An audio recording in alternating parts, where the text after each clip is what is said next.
যে রাষ্ট্রে কোনো মানুষের খাদ্যের অভাব থাকবে না, ভাত কাপড় শিক্ষা চিকিৎসা বাসস্থানের নিশ্চয়তা হবে, ক্ষুধার্ত নিরন্ন অন্নহীন বস্ত্রহীন মানুষের কান্না থাকবে না, সেই রাষ্ট্র হচ্ছে ইমানদারদের খাতে যদি ইসলামের ভিত্তিতে কোনো রাষ্ট্র গঠিত হয়, সেই রাষ্ট্রের দায়িত্ব হচ্ছে ওই দেশের সকল নাগরিকের খাওয়া পড়া শিক্ষা চিকিৎসা বাসস্থানের মৌলিক অধিকারের সমাধান তাকে করতে হবে।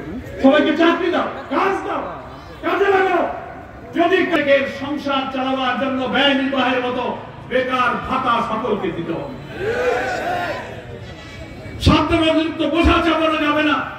রাষ্ট্রের দায়িত্ব সকল বিপদ দুর্যোগ দুর্ঘটনার অভাবে তাদের পাশে দাঁড়ানো। সুদ মুক্ত ইনসাফপূর্ণ অর্থনীতি চালু হবে।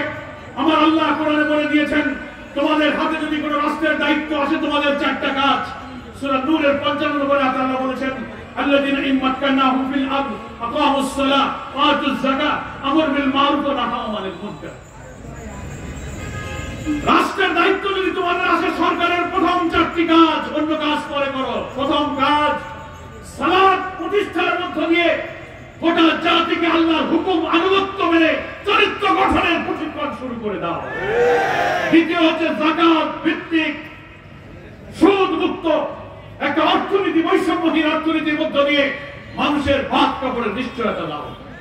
তৃতীয় হচ্ছে আমর বিল মারুফ, সমাজের সমস্ত ভালো কাজকে তুমি চালু করবে, নাহু আনিল মুনকার, সমস্ত খারাপ কাজ নিষেধ করবে।